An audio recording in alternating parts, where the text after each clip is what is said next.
On behalf of President Duffy, I would like to welcome everyone to the Alumni Speaker Series this evening. Tonight, we are joined by Jessica Goltz. She is a 2021 psychology alum from our self-paced program. She has a very unique story in terms of how she got her degree here at Upper Iowa. So before I get into letting Jessica talk a little bit, I would just like to encourage anyone that has any questions this evening to drop them in the comment section on Facebook Live. I will be monitoring that as well, and we'll be asking Jessica any of those questions in addition to the ones that we already have lined up for this evening. The session is also being recorded and will be put on our Alumni Speaker Series webpage so that individuals can watch it later as well. So again, Jessica, welcome to this evening's Alumni Speaker Series. I know that there are several things that you want to talk about tonight, but first, why don't you just tell us a little bit about yourself? Yes, well, thank you for having me. I'm so excited to be here today to share my journey through Upper Iowa. Professionally, I have about 20 years experience working in healthcare and just a variety of different situations, women's health, health coaching, community education, philanthropy. I currently am the executive director for the McGregor-Marquette Chamber of Commerce, and I also work 2 days a week as a mental health specialist for MFL Marmac Community School District, which has been very exciting to jump into some education from healthcare. And personally, I live in Monona. I have lived here with my husband of 22 years. We have 2 boys. My oldest son, Hunter, just graduated just on Sunday. And then my youngest son, Noah, he will be a sophomore this year. And your son is actually, we were just talking about this, is actually going to be coming to Upper Iowa to the Fayette campus in the fall. So we are excited to have another peacock from your family. Yes, I'm excited for him. So yeah, your path to Upper Iowa is a little non-traditional. Can you talk about your journey to Upper Iowa and why that's so important to you, and maybe a little bit about how you went about your self-paced program and kind of the things that you encountered along the way with that?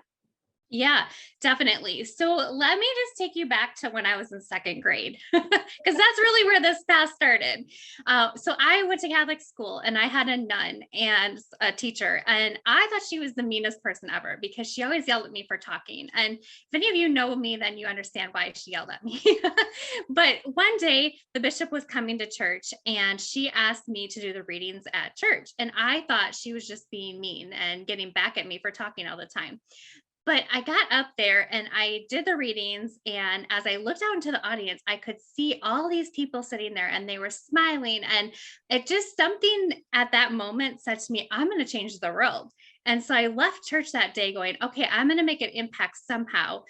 And I had all these ideas on how I was going to change the world. Well, I became a teenager and made some really bad decisions in my life and went down a really bad path. And needless to say, those decisions led me to dropping out of high school my sophomore year.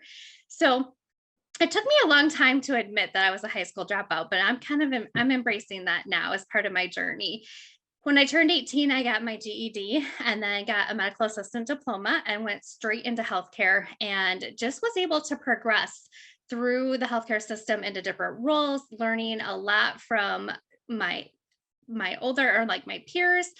And then I came to a position where I wanted to switch roles in a current organization that I was working for about a year ago. And I kind of met resistance of like, well, you don't have a bachelor's degree. And I'm like, but I have all this experience. Like, if you look at my resume, I have all this, but I kept being told, well, you don't have a bachelor's degree. And so I really actually started with Upper Iowa out of spite. So I hate to say that because now I look back and I'm just proud of where I was and where I got to be. So that's kind of how my journey led me here. Is I just felt like I needed to have something more to be able to move even farther in my career. Mm-hmm. And your story with Upper Iowa is a little unique because you did the self-paced program, but can you talk a little bit about how long it took you, how little time it took you to obtain your bachelor's degree, and what the specifics and the life experience credits that you were able to get towards some of those courses. Makes it a really unique story on how you obtained your bachelor's degree. Yeah, so I actually I read the UIU handbook over and over and over just to see like how many credits do you need? How can I get this done as fast as possible? And so I was so excited to have all that experience because I was able to then get I think I knocked 4 or 5 classes out just by having that experience. So the portfolio path to getting some of those credits was really helpful to me. And with that, you just have to write these reports and you have to put all these details together and then it gets sent to the professor. The professor then reads that and says, yes, they had experience. No, they didn't. So I was super lucky to get a lot of my credits done that way. The other thing that I did is I took courses through Sophia, which is an online program, and those courses transfer into Upper Iowa. So that was also really great to be able to get some gen eds or electives done that way. But then also and we'll talk about professional development, but spending time just researching and reading and all these years kind of working towards professional development. When I got into my classes, I just kind of whizzed through them because I'm like, oh, I already know this stuff. So yeah, it was very unique, but I ended up finishing 4 years of college in 10 months. That is pretty remarkable. So non-traditional student, self-paced program, very unique opportunity and unique way that individuals can obtain a bachelor's degree here at Upper Iowa. So it's wonderful to hear from individuals that are utilizing that part of how you can obtain your degree here. Yeah. You've talked a little bit about, being the high school dropout and some adversity, obviously, that you faced. It's something that we all face at certain points in one time or another in our lives. And sometimes when we face that decision to further our education or even our career paths and the job search, can you talk a little bit about the adversity that you faced and what that means to you in your career path and how you were able to achieve what you've achieved? Yeah. I mean, adversity happens to everyone. And I really believe that each step or each area that we step into that has adversity is really setting us up for the next step in our lives. And so over my professional career, I met a lot of adversity. And I just think at the time, it felt really crummy. But now as I look back, I'm like, oh, but that was preparing me for the next step and the next step and the next step. And now I have all of this knowledge and skills that I was able to kind of bring together and actually start my own nonprofit with a lot of that. So I really feel like adversity is part of our journey. And if we go through all of that, then we become who we were supposed to be in the first place. And so, and even as a student with Upper Iowa, one of the things I did run to is I wanted to graduate after having all my classes done, but I had to wait for one more class. And it was going to be like 2 or 3 months. And I'm like, oh, I can't wait any longer. So even with schooling, I met some of that adversity, but was able to just go, okay, but there's a reason for this. So I think it just shapes us into who we're supposed to be. A lot of what you do is mental health awareness. And I have to add in that, May is National Mental Health Awareness Month. And so that's another reason why we brought you on for our talk in May, knowing that you have quite an extensive mental health background in what it is that you do. So in your profession, there's a lot of talk about mindset and the effect that mental health has on all of our journeys. Can you talk a little bit about mindset and what that means to you? Yeah. So mindset is definitely how you see your journey, your journey through everything in life. And so I always, when I give this speech to people, I always talk about the dishes in the sink. So probably 10 years ago, if I saw dishes in the sink, I would think to myself, oh my gosh, my house is dirty. Those dishes are disgusting. Like I'm failing as a mom. I'm failing as a wife. I'm failing in my life because there's dirty dishes in my sink.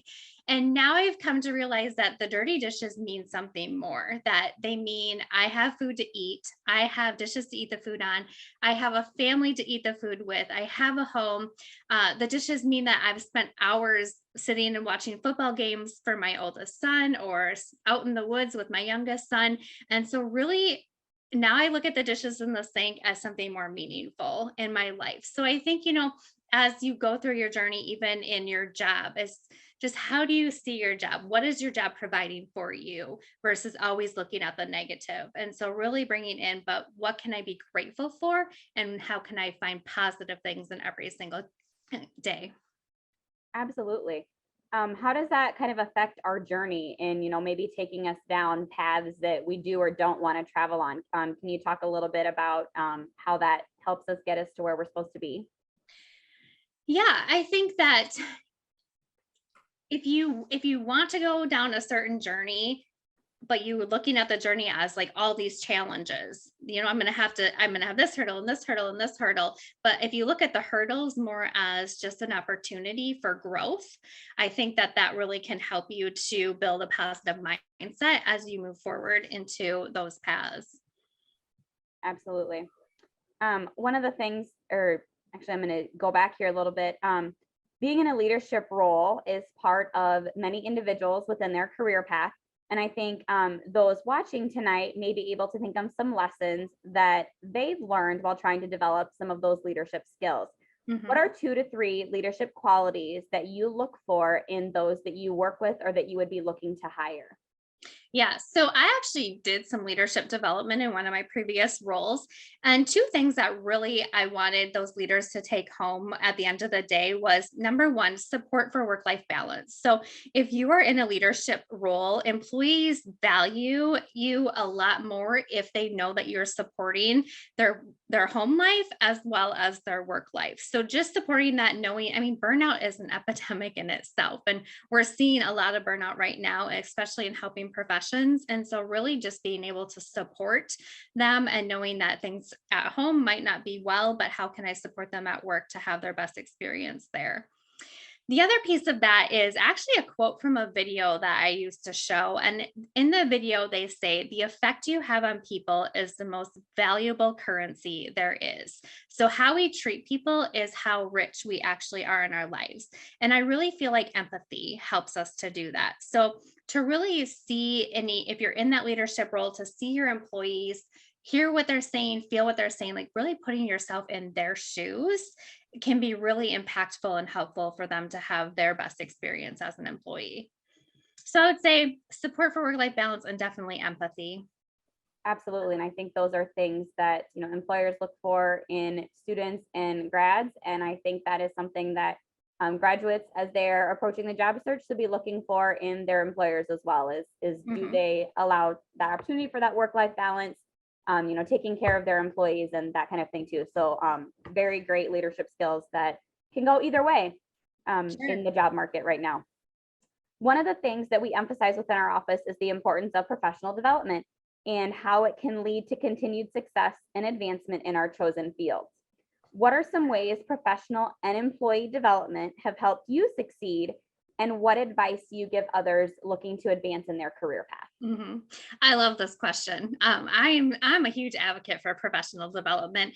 I think for one, the world is ever changing, and if we don't keep up with new research, new science, new ways of doing things, then we just become stagnant. And so professional development for me, I think 20 years ago, I fell in love with research and reading, and I just devoured every book I could on psychology. I'm a huge neuropsychology nerd, so always reading about the brain, and I took every workshop I could and any class that I could on mind body practices.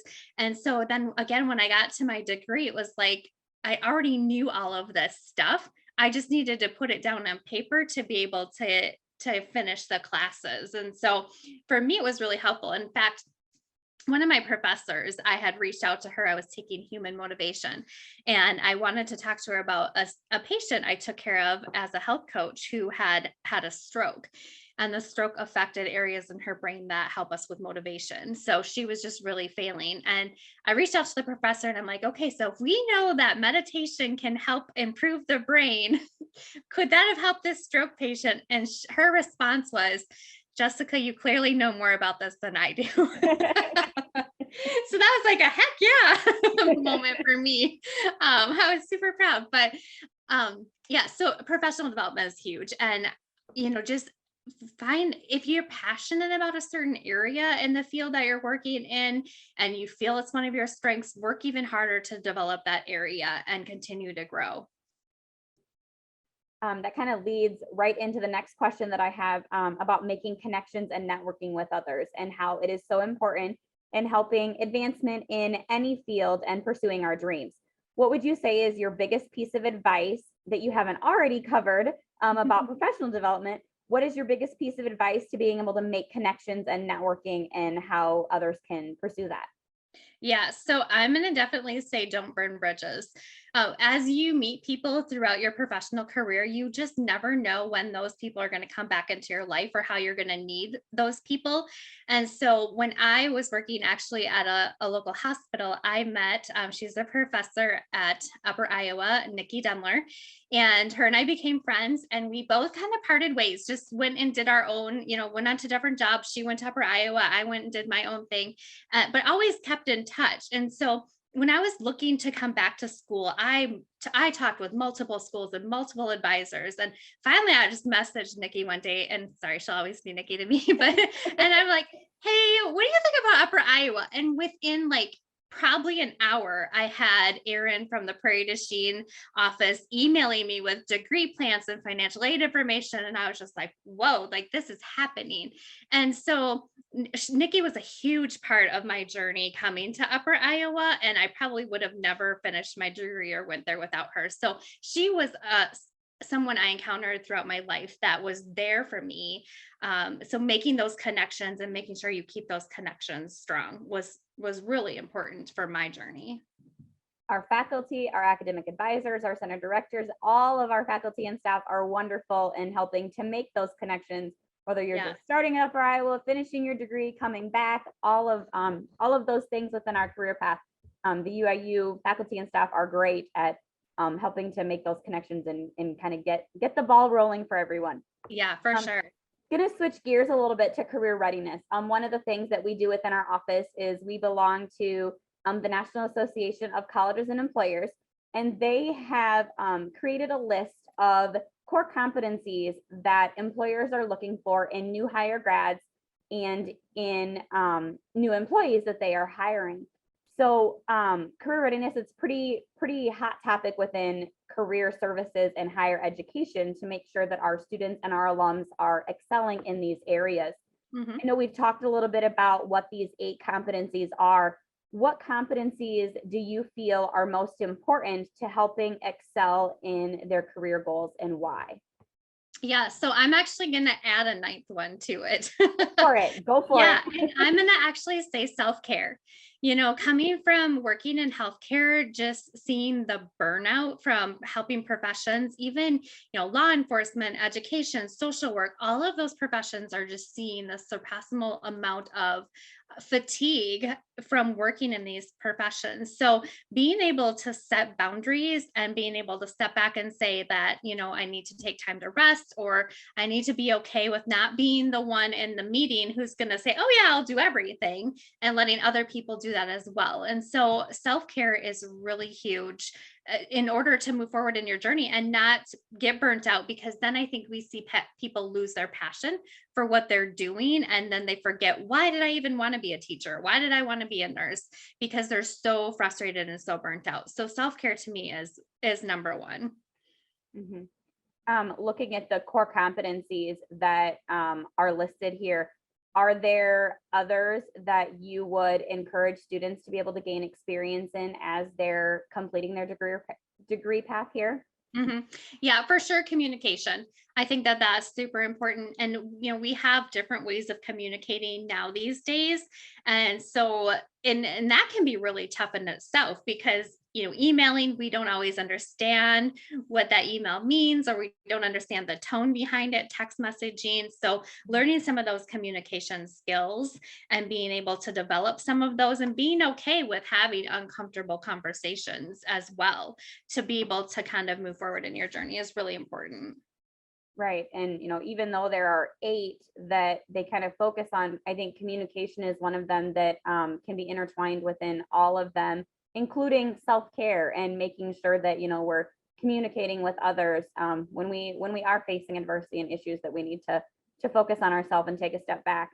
Yes. How would you encourage others to be able to improve upon those skills and competencies and areas that they need to work on, specifically the communication and the self-care that you talked about. I think, just be honest with yourself, to be honest, to be able to say, well, I'm just not at where I would like to be with this competency right now. And then, work on how you can develop that and maybe reach out to other peers in your organization or even professors as you can kind of see that you're not as well competency in that area and ask them to assist you to kind of build those competencies. I mean, use your resources because people will help you, and be okay with asking for that help and admitting that maybe you just need a little bit more professional development in those areas. Mm-hmm. And just a little plug for career development while I'm on here. We do have some resources within our office that do help with the career readiness competencies. And, you can take different assessments that kind of help gauge where you are within the stages of each of them, and different resources that can help you kind of achieve some of those goals. There were not a lot of other things that I had on the list of questions to ask you. So are there any pieces of final advice that you would give to the UIU students, the alums, and the university community as we wrap things up for this evening? Yeah, so I would definitely say, the theme of this kind of the speaker series is rise to the journey. And so before I even got my degree with Upper Iowa, I was coming as a guest speaker for the marketing and communications program. And every time I came, there's a wall, and I'm not sure which office space it is, but it has all these inspirational sayings on The them. Liberal Arts Building. Yes. And so every time I would come, I would always ask Professor Denler, will you take my picture in front of this wall? Because I just thought it was so great. And so it wasn't until I got my degree and then I went there to pick up my cap and gown before graduation, and my son took a picture of me in front of the wall, and I'm pointing up, and it says rise. And so, or still I will rise. And I actually didn't realize at the time, but it's a Maya Angelou poem. And the poem is more so on Black empowerment, which is great. But as I read the poem, it really resonated with me and my journey to be able to go, okay, so I hit adversity, or I hit roadblocks, or there were times in my life where I just didn't necessarily like my journey. And so to me, that rise means that, but I came out of that and I was able to step beyond that. And so part of the poem, she says, out of the past that is rooted in pain, still I rise. So I think no matter who you are and what age you are and going back to school or where you're at in your profession, just be okay with your journey, because at the end of the day, it's going to take you to where you need to be. And my journey took me, all of this experience that I had eventually led up to me starting my own nonprofit that focuses on mental health. And so just rise to the journey, be okay with meeting that adversity and knowing at some point you're going to get past it and become the person that you're supposed to be. Absolutely. And I know that we have talked previously that there are not a lot of mental health resources within Northeast Iowa. And so would you mind talking a little bit about the nonprofit that you have and where it's located and how individuals might be able to get a hold of you if they are looking for an additional resource? Yeah, absolutely. So the nonprofit is called Seva Health Center for Wellbeing, and it's located in Monona. However, with Zoom capabilities, we can work with people all over the state of Iowa. And really what we do is we focus on supporting mental health through nutrition, exercise, and mind-body practices. And so I'm a nationally board certified health and wellness coach.